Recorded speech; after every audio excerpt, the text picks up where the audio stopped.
Comunque speriamo, non so se Sì, faccio parte. Sì, però è tutta volontà. Peccato, mi sarebbe piaciuto avere gli studenti.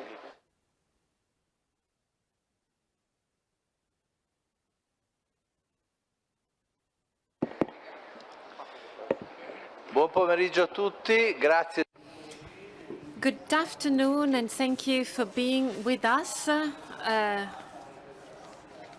We are almost at the end of MIDO, but we were really looking forward to organizing this session on vision and driving, and so we'd like to thank MIDO for this OTTICLUB conferences. It's nice to be here live. Last time we were on a video conference, so thank you to the two professors coming from Brescia. Why this initiative? Both SEOL and Vision Pure focus on prevention. They work in order to avoid problems. And the title of our session is Sight and Driving. Beware of weak road users.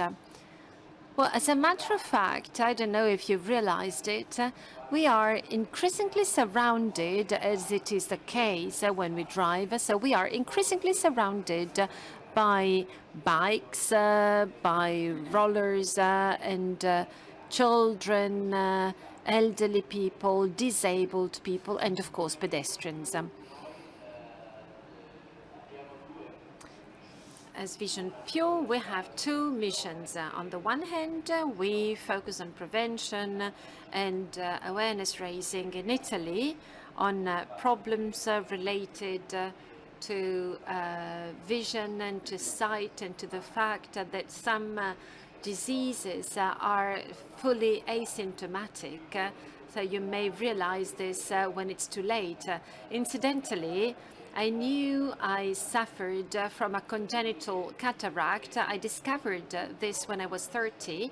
I could see well, and when my nautical license expired, I underwent the examination, and I discovered that I lost diopters on one eye that I did not realize because, for God's sake, our body is able to compensate. So prevention is really key for this purpose. And we also have some foreign projects. Our linchpin is WARD, the department of ophthalmic, the ophthalmic department in a hospital on Madagascar, where we provide surgery to patients on the island. And we also have an optical lab where we can solve easier refraction-related problems in developing countries. If you are myopic or emmetrope, you have a lot of problems in your daily life when you work, for example. We have tried to organize this session combining those who are doctors and who deal with eye health from a medical viewpoint. But as I said, we also have two professors coming from Brescia. They work in engineering, Professor Barabino, and he's in charge of transportation, and Professor Vitturi, who is an industrial engineer, and he has always been dealing with automotive systems, driving systems, safety. He will talk about a method that can be used to see what are the reactions of our eyes when we drive.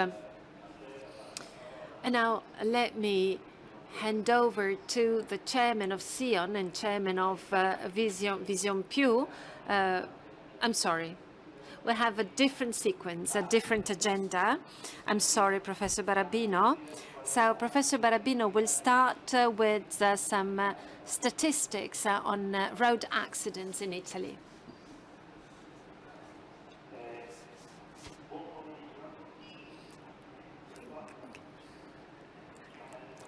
Good afternoon. My name is Benedetto Barabino. I'm Associate Professor for Urban Mobility at the University of Brescia. I greet you on behalf of Giulio Barabini, who for institutional engagements, he could not attend this conference, so I'm speaking on behalf of him. And we will have a look at statistics on road accidents and their implication on social costs, on healthcare costs. My speech is divided into 4 parts. First of all, why it is important to highlight accident statistics, the number of accidents in Italy, the costs, and how healthcare costs can be estimated, and what is the impact on the gross domestic product. So the number of road accidents are a problem from many viewpoints, from a social and from an economic viewpoint, and it is one of the key themes of Agenda 23. There are various goals in Agenda 2030, the goal 3.6 and goal 11.2, which really focus on road accidents. One of the goals of Agenda 2030 is to reduce the number of casualties by 50% by 2030, and the Vision Zero should be reached by 2050. Unfortunately, we are still very far away from reaching these goals. And then goal 11.2, so by 2030, all users should be provided with safe, cost-efficient, accessible and sustainable means of transportation, thus improving road safety. On the right-hand side of the slide, you see some numbers so that you can have a better overview of the situation. Worldwide, there are more than 1 million casualties and 50 million people injured, and road accidents are one of the main causes for death in people between 5 and 29 years of age, according to the WHO. So when we are young, due to road accidents, unfortunately, we have a huge risk. Although European roads are among the safest in the world, in 2019, so prior to the COVID pandemic, 22,000 casualties were recorded on European roads. Road accidents have important implications on costs. There are international research studies that measured the impact of road accident costs on the GDP. It ranges between 0.5 and 4% of the GDP of a country.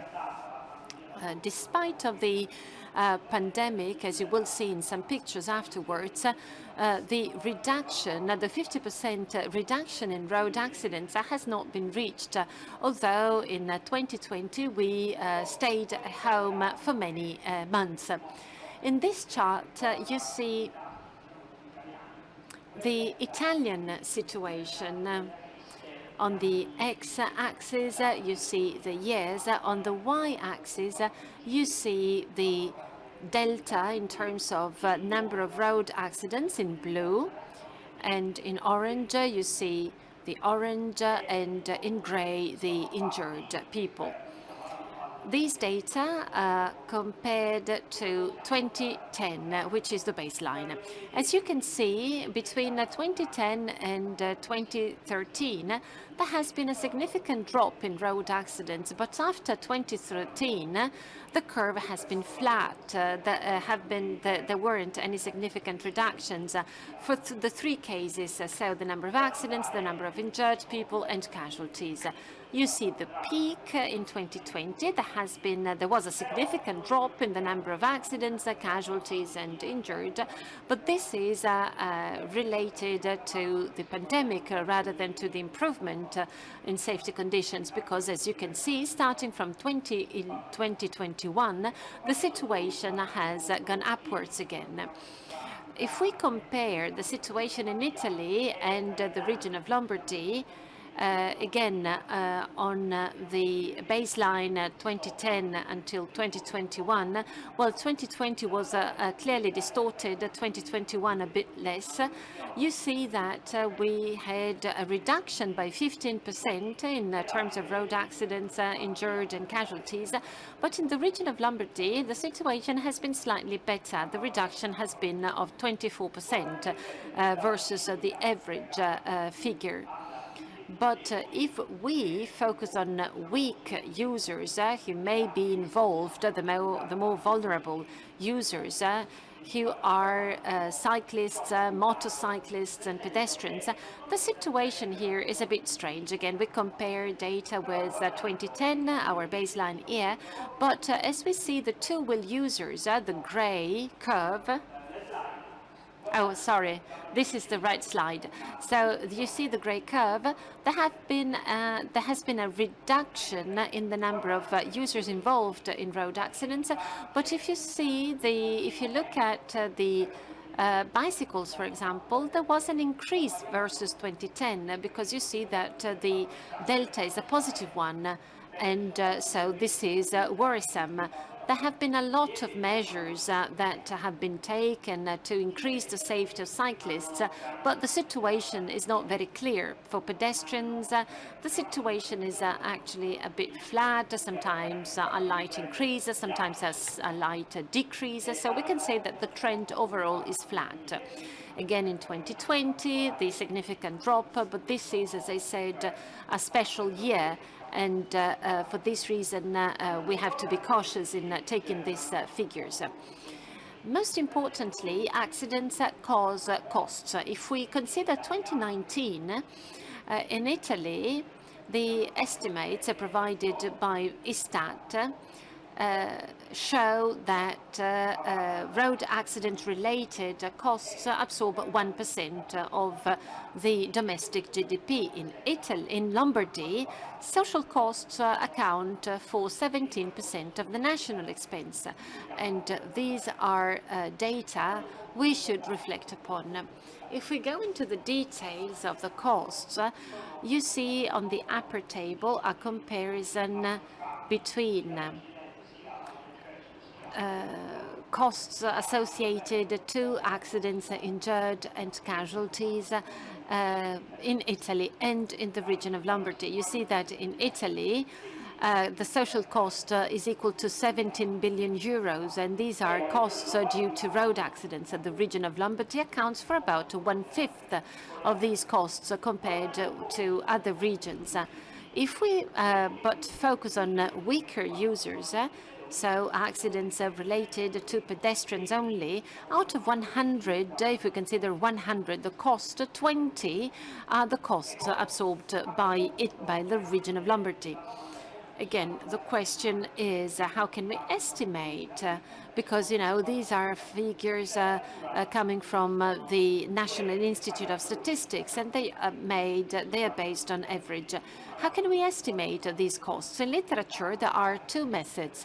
One is the readiness to pay for an accident, and the willingness to pay approach, and well, these are pretty subjective measurements. Through surveys, people are asked up to which extent people are willing to pay in order to reduce the death risk. And this is an approach which is not used in Europe, but based on this method, we have a higher cost estimate than with the method which is applied in Europe, the human capital approach. In this approach, you calculate the economic consequences of road accidents, whereby you focus on well-being. With this approach, in particular with the approach that we use in Italy, the human capital approach, the following cost items are estimated. On the one hand, we have the human costs, that is, the costs that are incurred for the loss of the psychophysical integrity, because based on the type of injury, a person may not be fully efficient, and hence costs are generated and are to be paid by the community. And then there are costs that are covered by the community. And these costs are divided into three classes: healthcare costs for treatments, for example, then property costs, costs related to property damage, and administrative costs. So the health care costs are, for example, the number of accesses to the emergency aid unit and hospital costs, which of course have a significant impact. Based on this approach and based on an agreement that we in the province of Brescia have with the region of Lombardy, we are now analyzing the monetary impact of road accidents in the region of Lombardy, and to do so through special agreements that we have with the safety department of the city of Milan, and through different hospitals, we integrated data coming from the databases, one for the costs, for the hospital-related costs, and the other database for the hospital stay costs, for the costs related to the hospital stay of people injured. And we are now collating this data because we have to homogenize the database, because we have complete data, but they come from different sources. If we consider the healthcare costs of the Lombardy region, we see that accidents are entered into a database, and they are called accident on the road, in the street. But in this case, we not only have the typical data related to an accident, for example, the number of vehicles involved and people, but also data concerning, for example, personal aggressions, violence on the road. And so in this cases, in this case, we have to try not to distort the information. The idea was to extrapolate from this database only the data related to road accidents. And to do so, we considered only data regarding patients who underwent specific treatments that are related to the typical lesions of a road accident, trauma, for example, and then falls or aggressions are in any case the minority versus the number of road accidents. And here you see what the outcome is. On the top left, you see the healthcare service provided by the hospital, and on the right-hand side, you see this by age classes. So you see that the costs increase from January to June when they reach a peak. So on average, the region of Lombardy spends more than €1 million for hospital-related costs, and in June it reaches the peak. On the right-hand side, you see the costs by age bracket, and users between 15 and 64 years of age have the highest costs, and the peak are users between 20 and 24 years of age. If we look at the access to the emergency department, you see that the curve is very similar to that of costs. The highest number of accesses is in June, and on average we have 6,300 emergency department accesses due to road accidents, and the highest number of patients is aged 20 to 24. both populations, those of the region of Lombardy and those of visiting the emergency department, you see that in this age bracket we have more issues related to road accidents than in other age brackets. The costs are related to hospital stays. On average, the region of Lombardy pays more than 2 million euros per month to, let's say, restore the patient after a road accident. And this is very important.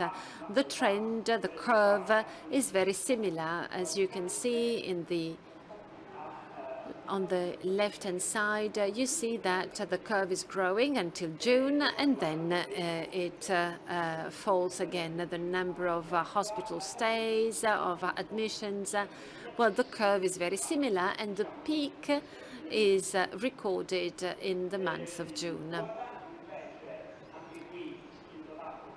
Again, here you see the split by age classes.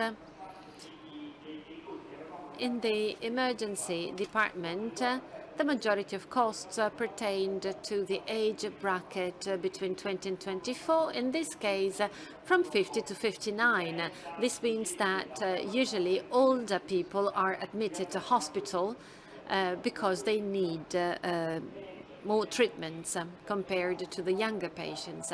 Again, here you see the number of hospital stays by age classes, and you see that older people are admitted to hospital more frequently than younger patients. Again, the distribution data allow us to understand where measures should be taken. Finally, two quick comparisons. If we combine data from 2019, 2020 and 2021, both for emergency units and for hospital stays, we get the following pictures. I do not want to dwell on this data, but please note that between 2019 and 2021, the curves are very similar. Costs are slightly increasing, but have a look at the curve in 2020, in the months between March and April, so during the lockdown in Italy. We had a significant drop in the emergency unit and in hospital stays, but the unit cost, the chart on the right-hand side, has increased.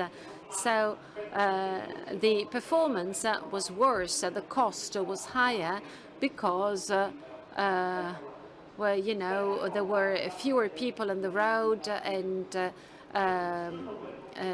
the accidents led to higher costs. In conclusion, the targets, that is the reduction by 50% in the number of victims, are still far away from being reached, and road accidents have an impact both from an economic and a social viewpoint, and costs are huge. So in order to reach the goal, because reaching the goal is feasible, we have to try and collect as much data as possible, and what we've done so far is at least a starting point. Thank you very much. Grazie professore, direi il problema c'è. So thank you, Professor. Well, it's really a problem considering all the difficulties of the health system, mainly in urgencies. The less we go to the emergencies, better it is. Well, before I didn't introduce to you Professor Spinelli.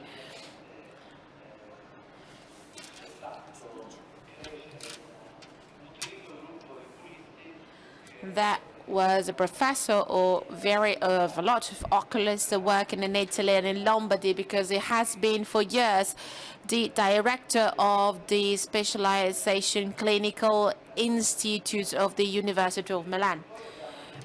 And then we have another ambassador or testimonial, Franco Giambassi, that is an entrepreneur in communication, and he's going to talk about the importance of sight and driving, why he's so passionate about this topic.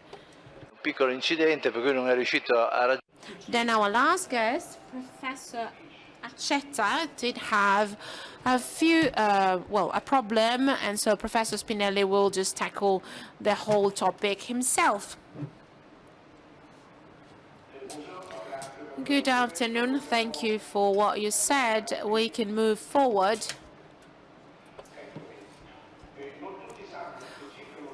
Well, probably you don't know that around 85 or 90% of the input to the brain comes from sight. The sight is really the organ through which our brain receives the majority of our piece of information.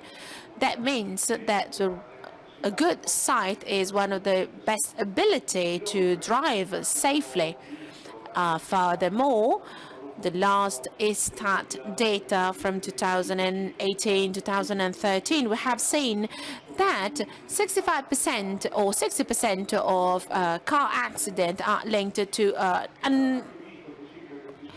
unhealthy sight. Well, 25% of population has an inadequate night vision, and 20% do have problems even though they're wearing glasses, and 33% of population has visual defects, more than what the law allows.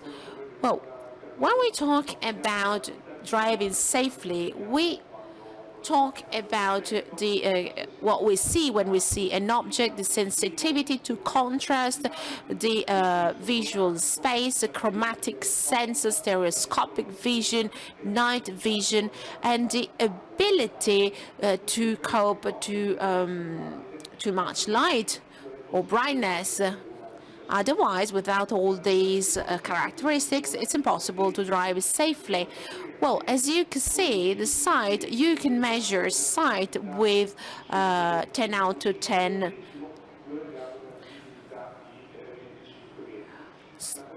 Well, the consequence of this is that when we run faster, 120 kilometers per hour, this reading time moves from 3 seconds to 25 millimeters of seconds. Well, then I have the sensitivity to contrast, that is the ability to perceive the differences of colors.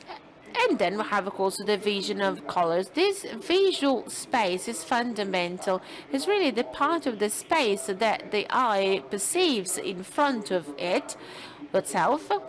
It's around 160 degrees horizontally and 120 degrees vertically. And the speed diminishes or decreases the wideness of the visual space. As you can see, the fastest we go, the visual space is smaller and smaller. Di valutare tutto quello che è alla estrema periferia. Well, the stereoscopic vision is the right perception of deepness. So it's important to evaluate the distance between the driver and an object. The faster we go, the more limited this capability is. And then the night vision, it's very important. Because of that, we can adapt ourselves during the night. It's lower the older we are, and of course it's important to evaluate the ability to cope to very strong lights. We know that lights really destroys cones, and so we can recover more or less according to the diseases that we have. And of course, if you are if you're drinking, if you're using drugs, if there is if it's raining, snowing, there is mist, if you are distracted, you're using your phone, or if you have sight diseases, those are all factors that decreases the safety in drowning and driving. So Professor Accetta fell from a stair, so he's at home, unfortunately. And that's why I am just taking care of his part of the presentation. Well, we have different side diseases of eye diseases that are linked to driving: cataract, glaucoma, or diseases of the nervous system, or diabetic retinopathy, or maculopathia, or alteration linked to the sight movement, to the eye movement. Well, in this case, this driver has a problem of cataract. On the left, we have the normal image. Well, in the middle, that's the image seen by a driver with a cataract, and then on the right, a dazzled driver. This is what a driver with a glaucoma sees. So from up to down, so glaucoma is a disease linked to the increase of the pressure inside the eye with alterations of the visual space. So the black part is the part that we cannot see. So as you can see, the last image on the right at the bottom, we have a driver with a glaucoma, and as you can see, he sees just that little part on the left. So those are other illnesses of the nervous system. In this case, we have parts of the visual area that are not visible. As you can see, a driver or a person cannot drive in case he or she has these kind of diseases. So this is a patient that has this double vision. Here we have a patient with this diabetic retinopathy. So he sees sort of black areas or stains, and then this patient has another retinopathy, so he or she cannot see the center of the image. Oh, this is a diplopia. And this is another important aspect, and then I've finished. L'oculista non c'entra nel verificare se un soggetto vede o non vede, perché la circolare. The Ministry of Health says that we need a specific civil servant that is giving the authorization, and of course we are fighting in order to have an oculist to give these kind of authorizations and driving licenses. Thank you. Bene, grazie Professor Spinelli. Thank you, Professor Spinelli. And let's discover all together the research in order to identify difficulties for drivers. I think that's the topic of our next speaker.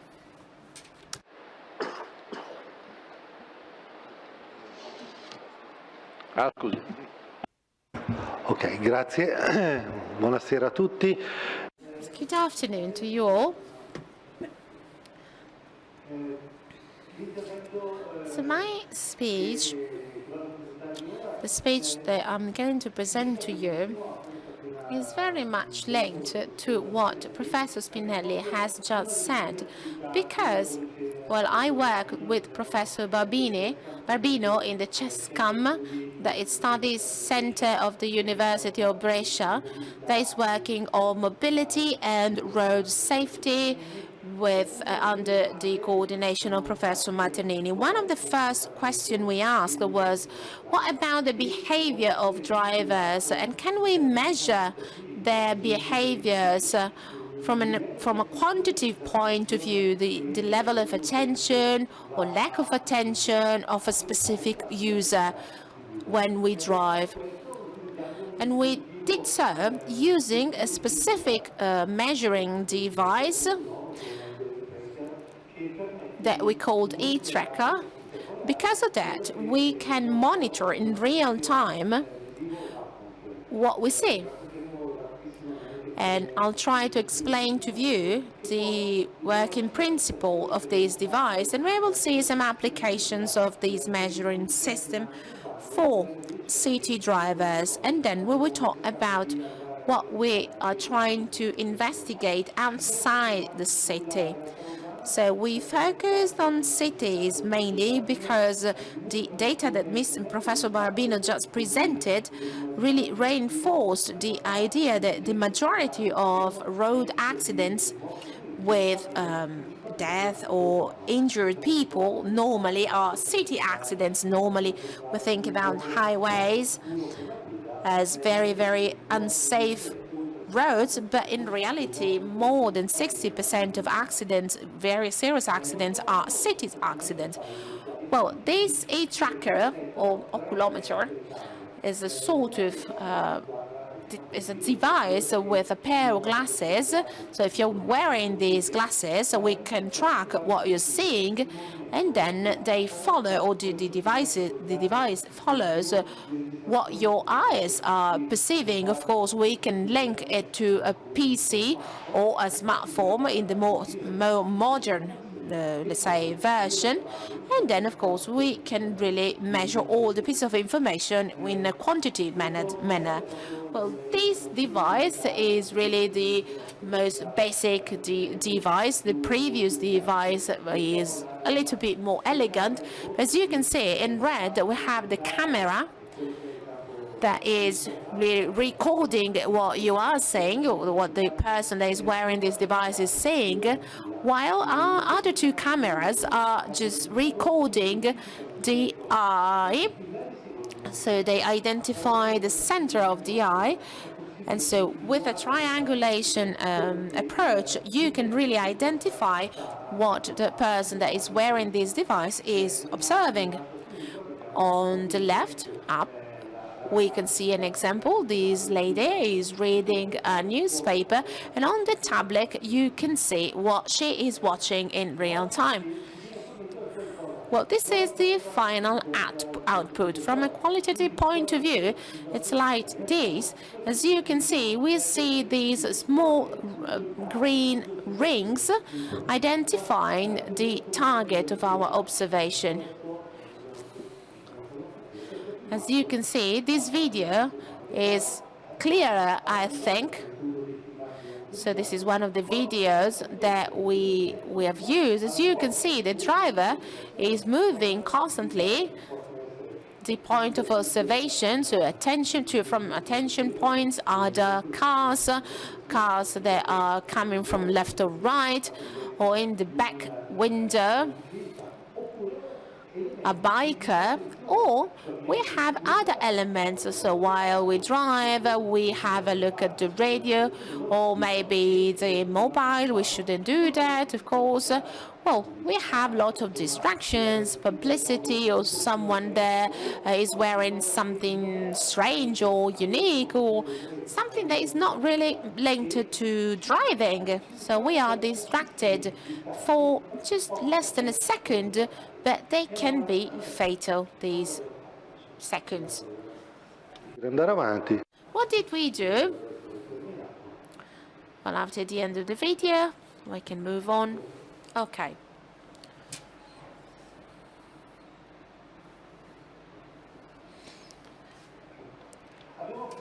So, what did we do? We identified this urban area. So we work with our students. We created really this Alcuni tratti tipici dell'infrastruttura, le intersezioni. The circuit, so with roundabouts, with lights or street lights with different characteristics. So we have quite traditional intersections, roundabouts, as I said, more complicated to different areas. And then, of course, as you can see, normal roads with a lot of traffic, with 2 lanes, quite wide lanes, or maybe also a central road in the city center with quite a reduced area for the road. Different kind of users, so drivers on one side, and people using bikes and scooters and so on and so forth, or just walking. Well, using different users or analyzing different users, we tried to understand how we can tackle driving in these situations here. Once again, that's what we did. We evaluated for every single part of the road, the time dedicated to observe interesting objects or situations that are fundamental in order to drive safely, and then distracting objects. In this moment, as you can see, we are looking at another car or someone that is crossing the road, or maybe the green circle can be on, I don't know, an interesting window or someone walking by or a publicity. And what we found, well, we divided, well, in a specific area, we divided these evaluation in distracting points and interesting points. As you can see, the attention level is around 70% of the time for the attention, and more than 30% for when we are not we're not paying attention, when we are distracted. Well, in some areas we reach up to 45 or 55%. So the majority of the time, we dedicated the majority of the time to look at something that was not related to driving. And in the city, I mean, this is really a problem for reaction times and other risky situations. Se andiamo a verificare qual è la distribuzione dei tempi di attenzione. Let's have a look at the attention time. So the time for distraction and attention in the different situations, crossroads, roundabouts, straight roads, high-speed straight roads. And you see that variability is extremely subjective. In other words, there is no trend which is strongly correlated to a specific infrastructure, but it's up to the user. And so it is extremely interesting to understand why it is the case. Is it because a user feels at ease in a context that he is in every day, and he may be more incentivized, encouraged to be distracted, and this could be a problem. And so in designing urban infrastructure, you have to take this important aspect into consideration. Another quantitative result, which is extremely interesting, is the spread of the average duration of staring. Staring lasts for a tenth and a half of a second before the eye shifts to another target. We saw before that we have 20 seconds for eye movements, but within this framework we have a very high number of speed for staring a specific target. We studied the spread, the dispersion of these average values, and you see that variability changes, but it is closely linked to the users. Again, it's a subjective variability, which is not typical for the environmental context we are in. It depends on the subjective, on the personal context. So we replicated the same analysis, but on an extra urban area. So we are now in the neighborhood of Brescia, near the highway. And so this is a street where you do not usually have the aforementioned destructive elements, and we realized that this analysis cannot be applied because the urban context is completely different from the viewpoint of the user behavior in terms of distribution of observation targets for attention and distraction, speed of the observation point, and dispersion and duration of the distraction points. And so we decided to try another type of analysis. We saw that in 95% of the cases, attention targets were the vehicle, the car, before you, well, the mirrors. You do not have distraction elements because the speed is higher.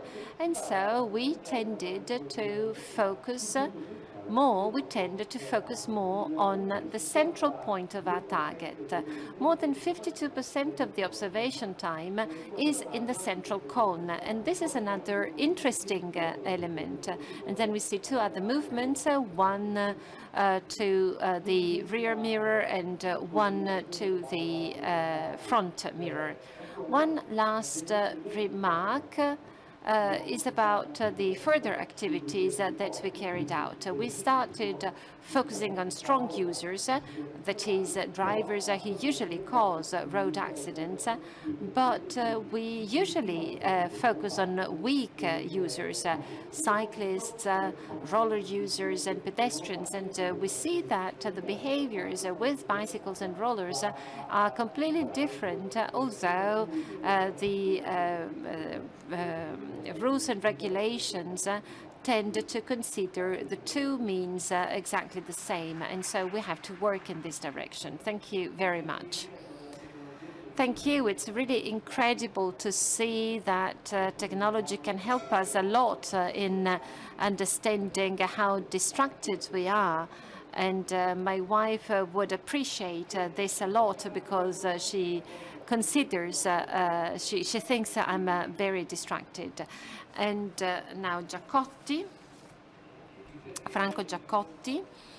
He has his presentation. He will explain to us the reason for being here today, apart from the fact of being a member of the Rotary Club. When many years ago, Professor Spinelli invited me to join the Vision Plus group, he did not know that I had three reasons for being interested in this project. Well, we have been working together for a long time, but he didn't know back then that there were three reasons for having interest for this topic. One is the fact that I have amblyopia. So I have amblyopia. I suffer from this disease. The second reason is that for more than 20 years I worked in the field, I worked for research and development of the track circus in Monza, and I focused on road safety. And then when I was 20, I suffered a road accident when I was 24, and a pedestrian was crossing. I was not responsible at all, but this person died. And so throughout my entire life, I've been extremely passionate about road safety. And so joining the Vision Plus group allowed me to have many different experiences in the different areas. And I'm always happy when I'm invited to these events. Amblyopia is the lazy eye, basically. And there is a lot of prevention now, and we from Vision Plus are among the ones which perform a lot of prevention activities. When I was younger, when I was a child between 3 and 6 years of age, there was no prevention at all. And so my parents realized I had amblyopia when I was 7. They realized that because my teacher saw that I was writing diagonally, and that's typical, you know. The lazy eye tends to see straight, but well, the teacher fortunately realized that, but it was too late. I have a cousin who is 4 years younger, and he was diagnosed with this disease, and when he became 10, he could see perfectly without wearing spectacles. These pictures are from a book about the correct posture. And you see, well, they maintain that looking at the posture of a child, you can identify whether a kid suffers from amblyopia or not. Fortunately, we carry out a lot of prevention for children between 3 and 6. There's an initiative by Vision Plus called Precious Eyes, and we hope that children can realize whether, can understand whether they suffer from this when they are 3 years old. And what are the impacts of that? So when you grow up, apart from the impact on road accidents, I started studying these topics in my working experience, and I know that when I drive, I lose the stereoscopic effect significantly. So when I drive, when it rains, for example, or with the lights, I'm very dangerous. And of course, I'm very aware of this, both because of that accident and because I've been dealing with this topic for a long time. But I'm very dangerous. And among the causes of road accidents mentioned by the previous professors, the diseases, the eye diseases, are seldom investigated. I'm convinced, because this happened to me many times, that I'm dangerous when I drive, and if I had been less attentive, I would have caused a lot of accidents for sure. Well, this is the case when it rains, or for example, the windshield, the wipers are also a problem. It happened to me many times that I was in a car with windshields with stripes or damaged, and this is a problem if you suffer from amblyopia. In conclusion, well, I'm always invited at conferences about road accidents, and I like playing down the topic. This is me. I was 10. I played tennis. My wife says that I've improved a lot, but I haven't improved in tennis. And a lot of my friends think that I cannot play tennis because I suffer from a lazy eye. But this is not the case. It's not the reason, because one of the leading tennis players in France suffers from amblyopia.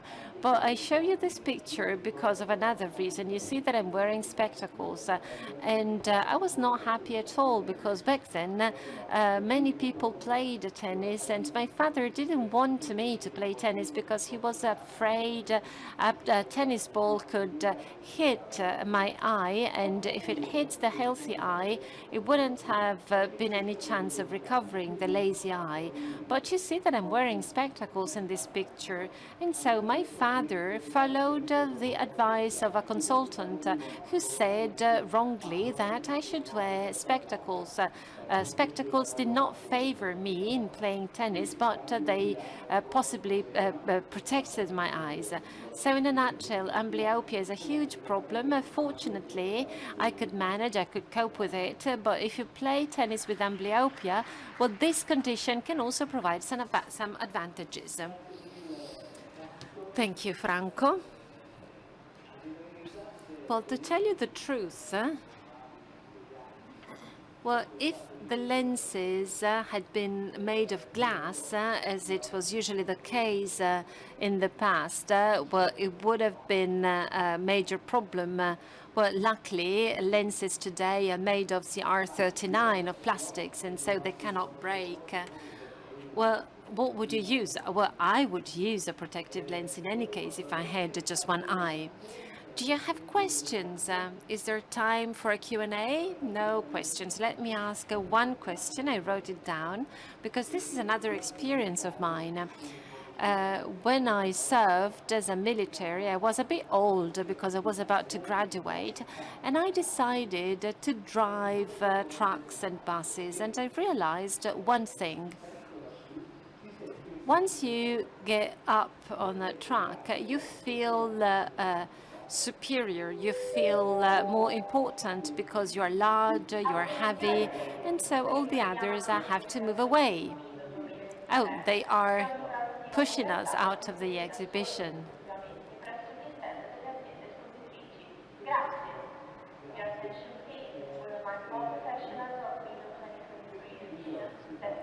In these past few days, there have been some catastrophes, some bad road accidents of people who were killed by a truck because they were not seen by the truck driver.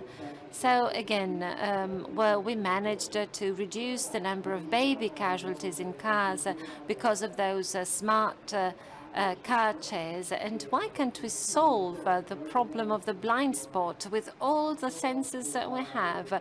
Why do we still have the problem of bicycles, for example, being and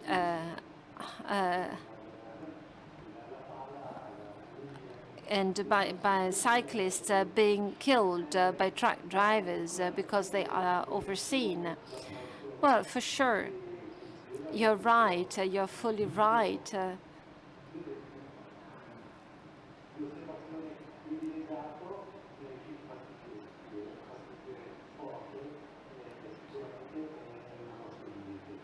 Well, for sure, when you drive a bus or when you drive a truck, you feel stronger, and this is an issue. Well, for certain types of vehicles, we have a concrete problem, and Professor Barabino may add something in this respect. But this problem is linked to the fact that we have so many different road users on infrastructures that are not conceived for hosting so many different users. There may be an elderly woman riding a bike and a huge truck comes. Well, clearly there's a conflict and there's no technology which can solve this problem. We must have a concept, an infrastructure concept that provides for ruling out this possibility. And then when I mentioned rollers and bicycles that are considered the same, it's the legislator who considered bicycles and rollers as identical, although they are two completely different means of transportation, and putting them into the same infrastructure generates a further source of risk. But a positive note here, the technology has made a huge progress in terms of technologies available on board of vehicles to increase safety. A lot can be done, but can still be done. But if we think about vehicles in the past, so 20 years ago, for example, there were no sensors and no devices on board increasing the safety, but now all vehicles have such sensors.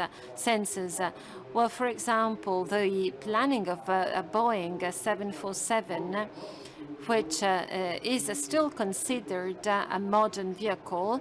Well, no one is shocked going on board a Boeing 747. But if you get on a car from 1980, you're scared, although they are the same age. So a lot has been done for vehicles.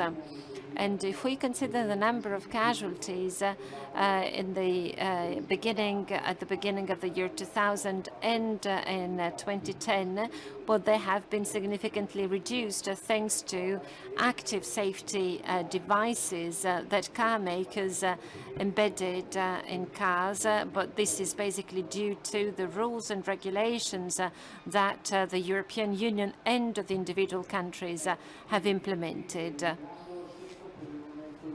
But for the time being, the blind spot has to be solved beforehand. There's no way whereby you can solve this problem. I still remember well, if you drive this way and the rear mirror is in the front, you cannot see the back of your car very well. Any other questions? let me follow up. When we talk about road accidents, we have to take into account that there are multiple events contributing to a road accident. You can hardly identify the real reason for an accident. There are road accidents that are caused by infrastructures too. So vehicles have progressed so much thanks to technologies that they hardly cause an accident. So the driver behavior and the infrastructures are still two drivers, two elements that we can leverage in order to reach the two challenging goals that the EU have set. Okay, so time is over. Let's see again in a year. And I think we will talk about autonomous driving and artificial intelligence applied to cars because technology is constantly progressing and we have to catch up. Thank you very much.